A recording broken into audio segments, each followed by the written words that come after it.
تو سلام کی جب بات آئی اتنا رتبہ ملا، اتنا بلندیوں پر سفر ہو چکا تھا کہ اس سے بڑھ کے اس کائنات میں سفر کوئی نہیں ہے، اتنا بڑا سفر۔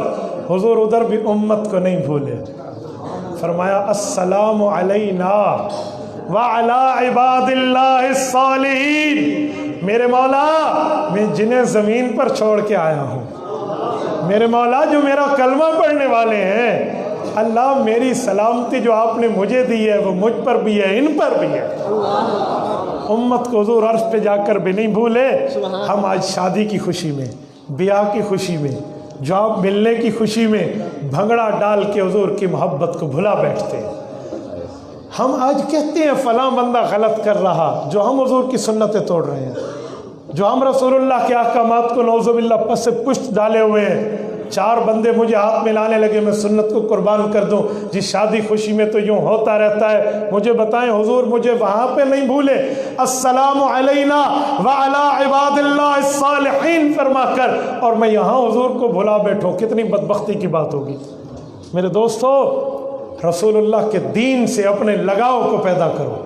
حضور کی دین سے بددینی کی نا، حضور علیہ السلام کی دین میں بگاڑ ڈالا، اگر رسول اللہ کے دین کو بدلنے کی نعوذ باللہ کوشش کر کے کچھ اور معاملہ کیا، صحیح بخاری کی حدیث ہے، ورز الحوض کے باب کے تحت ہے، حضور پاک علیہ الصلوۃ والسلام کا دربار لگا ہوگا، حوض کوثر پہ جام کوثر تقسیم ہونے کی باری آئے گی اور کچھ لوگ آئیں گے، شکلوں سے تو ٹھیک ہوں گے، اور وہ لوگ آ کر جب پانی کا گلاس جام کوثر لینا چاہیں گے، فرشتے کہیں گے یا رسول اللہ انک لا تدری ما احدثوا بعدک،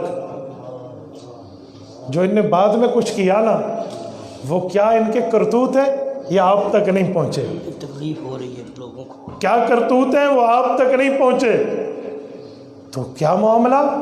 کہا انہوں نے تو دین کو بدلنے کا کام کیا۔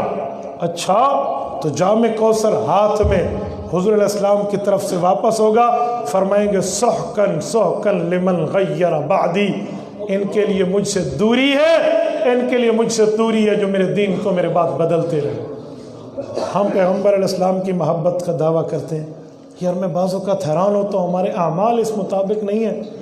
آج فرانس کے ملونوں پر ہم لعنت کرتے ہیں اور کرنی چاہیے، لیکن فرانس کو گستاخی کی جرت ہوئی ہے تو اس میں بھی ہمارے ہاتھ شریک ہے۔ ہمارے بڑے آسیہ ملونہ کو رہا کر کے اسے پلیٹ میں نہ دیتے تو انہیں بھی جرت نہ ہوتی۔ اسی صدر کے پاس آسیہ ملونہ کو بھجوایا گیا تھا نا، یار وہ اپنی عورت چھڑا کے لے گئے اور ہم حضور علیہ السلام کی گستاخی کروا کے بیٹھے ہیں۔ میں نے کچھ دنوں سے یہ مطالبہ کر رہا ہوں، اگر آپ کا ذہن بھی حاضر ہے تو ہاتھ کھڑے کر کے میرے تائید کیجئے۔ ایک منٹ، ابھی نہیں، میں ابھی مطالبہ رکھتا ہوں، پھر میری تائید کیجئے اگر آپ کے دل کو اچھا لگے۔ آج ریاست مدینہ کا راب الاپنا جا رہا ہے کہ ریاست مدینہ ہے۔ آپ کو پتہ ہے ریاست مدینہ میں گستاخ رسول حضور علیہ السلام کے حکم پر اس کی حیثیت کیا ہوتی تھی؟ کعب بن اشرف نے گستاخی کی تھی، صحیح بخاری جلد 2 کتاب المغازی، اللہ کے رسول نے حضرت محمد ابن مسلمہ کو بھیج کے اس کا سر لیا تھا۔ ابو رافع یہودی نے گستاخی اور توہین کی تھی، حضرت عبداللہ بن عتیق رضی اللہ عنہ کو بھیج کے خیبر کے دروازے سے اس کا سر منگوایا تھا۔ عبداللہ بن خطل نے گستاخی کی اور کعبۃ اللہ کے غلاف میں چھپا جہاں سب کو امن تھا، جس نے دروازہ گھر کا بند کیا امن میں، حضرت معاویہ ابو سفیان کے گھر میں آیا امن میں، جو بیت اللہ کے شہر میں آیا امن میں۔ اس موقع پہ عبداللہ بن خطل گستاخ رسول موہن ذات پیغمبر کعبۃ اللہ کے غلاف میں چھپا، حضور نے فرمایا اقتلہ ہا ہونا، اسے یہاں کام تمام کر دو۔ گستاخ رسول کو کعبۃ اللہ کی دیوار بھی پناہ نہیں دیتی۔ یہ تھا ریاست مدینہ۔ حکمرانوں، یہ مذمتوں کی بات نہیں کرو، یہ مذمتیں ہم جیسوں کے لیے رکھ دو جو بے اختیار ہیں۔ ہمیں تشویش ہے اس مسئلے پہ، یہ تشویش کے مسائل ہم جیسوں کے لیے رکھ دو جو بے اختیار ہیں۔ میں تمہارے لیے کہتا ہوں کل قیامت میں آقا کا سامنا تم نے اور ہم نے کرنا ہے، وہ کام کرو کہ تمہارے نام بھی دنیا میں بھی اونچے، حضور کے سامنے بھی عزت والے۔ وہ کیا ہے؟ آج ہمارے با اختیار طبقہ فرانس سے مطالبہ کرے تم نے اپنی لے لی نا، یہ گستاخ ملک پاکستان کے حوالے کرو۔ یہ زندہ یا مردہ ہمیں چاہیے۔ آپ تائید کرتے؟ اگر تائید کا ہاتھ کھڑے ہو کر تائید کرتے؟ ہمیں گستاخ رسول کا سر چاہیے، ہمیں گستاخ رسول کا سر چاہیے، کرتے؟ تو حکمرانوں کو چاہیے یہ اس کو منگوائیں۔ یہ غیرت ہوتی ہے، یہ طاقت ہوتی ہے، یہ ریاست مدینہ ہوتی ہے۔ کہہ رہے ہیں ہم وہاں سے اپنا سفیر بلوائیں گے۔ صحافیوں نے کہا 3 ماہ پہلے سے ہمارا سفیر وہاں پہ ہے ہی نہیں۔ یہ جھوٹے باتیں کر کے عوام کے جذبات کے اوپر یہ دوسرے معاملات کی کوشش نہ کی جائے۔ تو میرے دوستو، ہم اس پہ لعنت کرتے ہیں، کرتے رہیں گے، وہ بے ایمان ہے، رب ان کو ذلیل اور خوار کرے۔ ہمارے ہاتھ میں طاقت ہوتی تو گستاخوں کے سر ان کے دھڑ پہ موجود نہ ہوتے، دھڑ پہ موجود، لیکن جتنی طاقت ہے ہم اتنی بات کرتے ہیں۔ لیکن ہم لوگوں نے بھی تو رسول اللہ کی ذات سے بے وفائیاں شروع کی ہیں۔ ہم میں بیٹھا ہوا ہر بندہ اس جلسے میں آیا ہوا اس بات کا تہیہ کرے کہ میں آج کے بعد حضور کی سنت کی مخالفت نہیں کروں۔ ہم تہیہ تو کریں، ہم وعدہ، ہم خود کو نہیں بدلتے، ہم دوسروں کے بارے میں بات کرتے۔ ٹوٹل کا پمپ کہتے ہیں یہ فرانسیوں کا ہے، یہ انہی کے پاس اس کی سبسڈی جا رہی ہے۔ کتنے مسلمان ہیں جن نے وہاں سے پیٹرول لینا بند کر دیا؟ ہم آئے نا جو ہیں، جزاکم اللہ، اس محنت کو تھوڑا آگے رکھے نا۔ میں کچھ دنوں پہلے جھنگ کے راستے سے آ رہا تھا تو وہاں ایک پمپ ہے، میں وہاں پہنچا رات کو، ہم نے وضو وغیرہ کیا تو میں ان ملازمین کو اکٹھا کیا، میں نے کہا آپ مسلمان ہیں؟ جی ہاں۔ حضور علیہ السلام کی سفارش کے امیدوار ہیں؟ جی ہاں۔ میں نے کہا اس پمپ پہ کام کیوں کر رہے ہو؟ تو گستاخان رسول کا کیوں کر رہے ہیں؟ کیا وجہ ہے؟ ان کے سر جھک گئے، کہا مجھے صبح سے کئی بندے بات کر گئے، ہم کیا کریں؟ میں نے کہا لعنت بھیجے اس رزق پر جس رزق سے غداروں سے یاری بنتی ہو۔ علامہ اقبال فرماتے ہیں طائر لاہوتی اس رزق سے موت اچھی، اے طائر لاہوتی اس رزق سے موت اچھی جس رزق سے آتی ہو پرواز میں کوتاہی۔ یار یہ کیا بات ہے؟ تو اسی لیے فرانسی مصنوعات کا بائیکاٹ بھی کرے اور فرانس کے خلاف جتنی کام بندہ کر سکتا ہے اس معاملے میں ان کے خلاف وہ کام کریں کہ گھٹنے ٹیکنے پہ مجبور ہو جائے۔ میرے دوستو، محبت رسول کا صرف مطلب یہ نہیں ہے کہ یہاں پہ بیٹھ کے ہم عاشق ہیں، ہم محبت کرنے والے ہیں، کل قیامت میں حضور کا سامنا بھی ہم نے کرنا ہے۔ تو میری بات کا خلاصہ صرف ان 2 لفظوں میں نکلا، اللہ نے اپنے پاک پیغمبر کو اپنی ذات سے نام نکال کے لفظ محمد دیا، جو جتنا بناؤ تعریف والا ہی بنتا ہے۔ آپ کے اور میرے دفاع سے حضور کی ذات ممتاز ہے، ہم اسی لیے حضور کی ذات کا تحفظ کرتے ہیں کہ ہمارا آخرت میں بیڑا پار ہو جائے۔ بس اس بنیاد پہ اللہ ہمیں عمل کی توفیق عطا فرمائے۔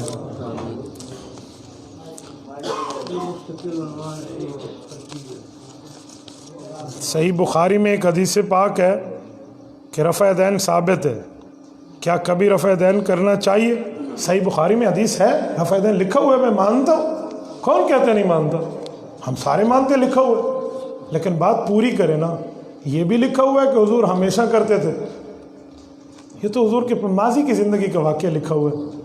صحیح بخاری میں جو حدیث ہے اس کا راوی عبداللہ بن عمر ہے، یہی عبداللہ بن عمر رضی اللہ عنہ کی روایت مسند ابی عوانہ میں ہے کہ مکہ میں کرتے تھے، مدینہ میں چھوڑ دیا تھا۔ یہی صحابی ہے، یہی صحابی مسند ابی عوانہ میں یہی صحابی ہے۔ تو اس صحابی کی مکی زندگی کے بعد فلما ہاجر الی المدینہ، یہ لفظ ہے۔ تو عبداللہ بن عمر وہی صحابی بخاری میں بتا رہا ہے، پرانی بات وہ آپ نے لے لی ہے، بعد کی بات وہ حدیث پاک میں بتا رہا ہے، وہ آپ نے چھوڑ دی ہے۔ تو کوئی بندہ یہ آدھا سچ بولتے، سچ فرما۔ نبی پاک صلی اللہ علیہ وسلم نماز میں ہاتھ باندھنے کا جو طریقہ تھا وہ ثابت کر کے دکھائیں۔ جی ہاں، سنن نبی داؤد جلد نمبر 1 کتاب الصلاۃ باب وضع الیدین، سیدنا علی المرتضیٰ کی روایت ہے، ان من السنہ کا یہ سنت ہے وضع الکف علی الکف فی الصلاۃ تحت السرہ، ایک ہاتھ کی ہتھیلی کو دوسرے ہاتھ پر رکھتے، یعنی ہاتھ باندھتے اور اپنی ناف کے نیچے رکھتے۔ مولانا سید حسین احمد مدنی رحمہ اللہ ریل میں سفر فرما رہے تھے، ایک شخص سے بات ہوئی، اس نے کہا تم لوگ ناف کے نیچے ہاتھ کیوں باندھتے ہو؟ تو انہوں نے کہا کہاں باندھنا چاہیے؟ انہوں نے کہا جی سینے پر۔ انہوں نے کہا تجھے پتہ ہے ہاتھ باندھنے کا مطلب کیا ہے؟ انہوں نے کہا تسی دس دو۔ انہوں نے کہا باندھنے کا مطلب ہے بند کر دو. تو شہوت ہوتی ہے نا, مرد کی شہوت ناف کے نیچے ہے, ہم ہاتھ بند کر کے شہوت کو باندھ دیتے ہیں کہ ہمیں اپنے شہوات نہیں چاہیے, اللہ کی ذات چاہیے. تو ہم مرد ہیں, مردوں کے طریقے پہ ہاتھ باندھتے ہیں. جن کی شہوتیں یہیں تھی وہ تو یہیں باندھتی ہیں. تو اب تو فیصلہ کر لے تو مرد ہے یا عورت ہے. میں نے حدیث پاک بھی دے دی اور عقل کی بات بھی کر دی ہے. وہ ایک بندہ تھا نا, وہ ادھر ہاتھ نہیں باندھتا تھا, صرف سینے میں باندھتا. تو ایک بچے نے انہیں دیکھ کر کہا اچھا تو بے کل نماز سیکھی ہے.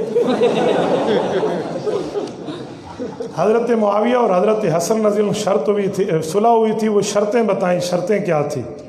حضرت حسن اور حضرت معاویہ رضی اللہ عنہما کی صلح پر 2 باتیں ذہن میں رکھیں. شرطوں کو تو میں طے کر لیتا ہوں, مجھے یہ بتائیں صلح ہوئی تھی یا نہیں ہوئی تھی؟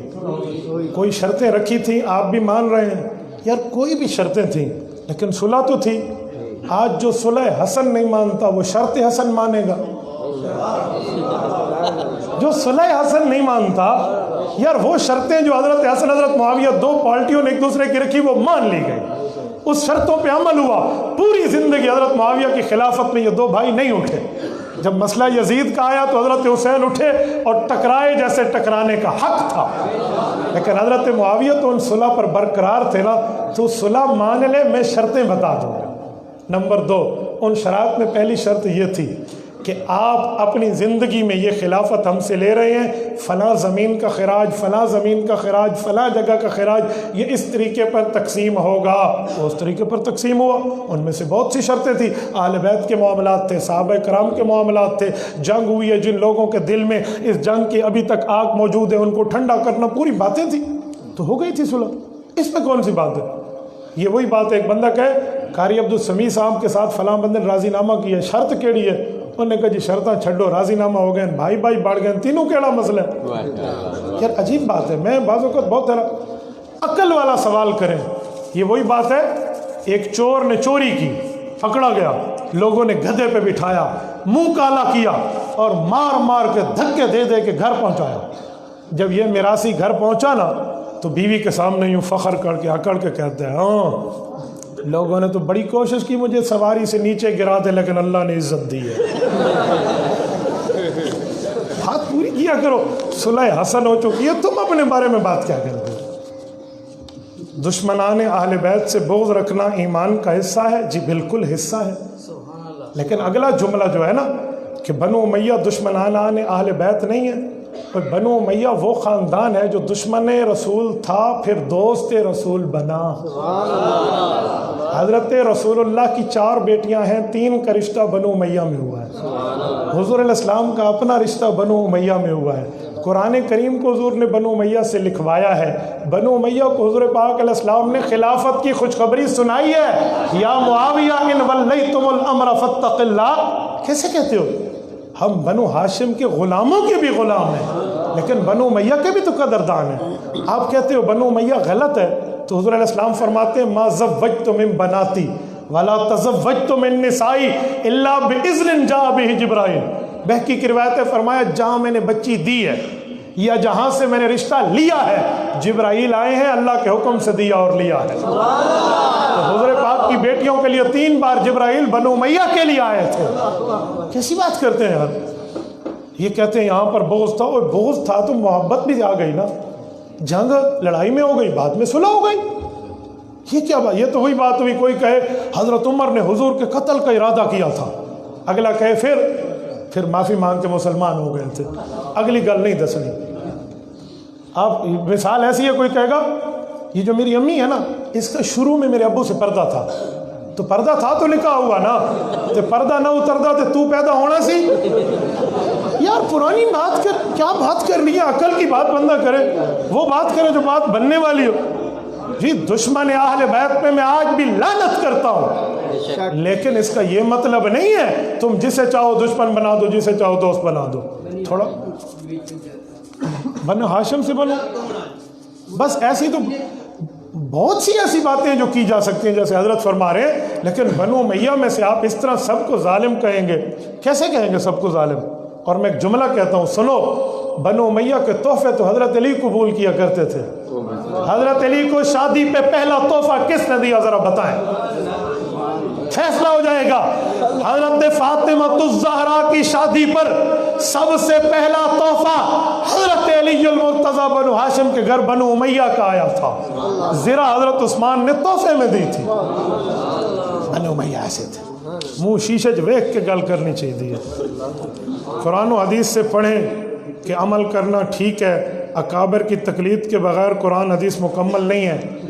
ایک جملہ کہتا ہوں سنو, یہ جو حدیث لکھی ہوتی ہے نا اس سے پہلے اکابر لکھے ہوتے ہیں. مثلا حدیث ہے کلمتان حبیبتان الی الرحمن خفیفتان علی اللسان ثقیلتان فی المیزان سبحان اللہ وبحمدہ سبحان اللہ العظیم. اس سے پہلے اکابر لکھے ہوئے ہیں. وبہ قال حدثنا احمد بن اشکاب قال حدثنا محمد بن فضیل عن عمارة بن القعقاع عن ابی زرعة عن ابی ہریرہ رضی اللہ عنہ قال قال النبی صلی اللہ علیہ وسلم کلمتان حبیبتان. تو حدیث سے پہلے تو اکابر آ گئے. آپ کیوں کہتے ہیں ہم اکابر کو چھوڑیں؟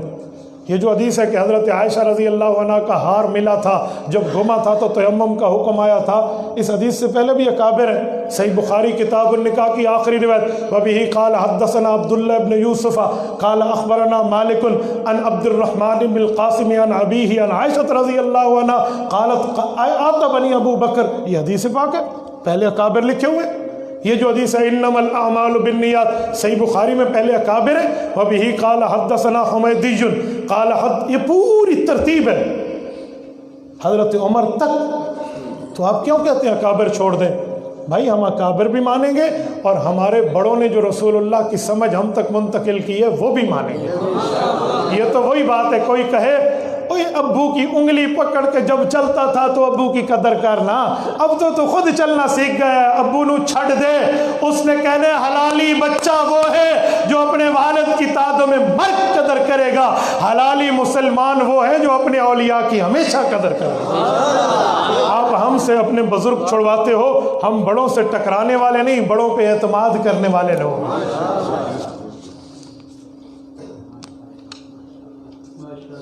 اتحیات والا واقعہ اللہ کے کلام کا. میرے دوستو اتحیات کا جو واقعہ ہے وہ حدیث قدسی کا. کیا صحابہ کرام کا گستاخ حرامی ہے؟ قرآن کریم میں ایک آیت ہے جس میں گستاخ رسول کے لیے یہ لفظ بولا گیا, اتل بعد ذالک زنیم. زنیم کا مطلب ہوتا ہے جس کی نسل میں خطا ہو. تو گستاخ رسول کی لفظ بولا گیا ہے تو گستاخ رسول بڑا بھائی ہوا اور صحابہ اور اہل بیت کا گستاخ چھوٹا بھائی ہوا. تو جیڑی قوم وڈے بھائی دیوں دی وہی چھوٹے بھائی دیوں دی. کوئی اور گل ہے تو دیو پھر.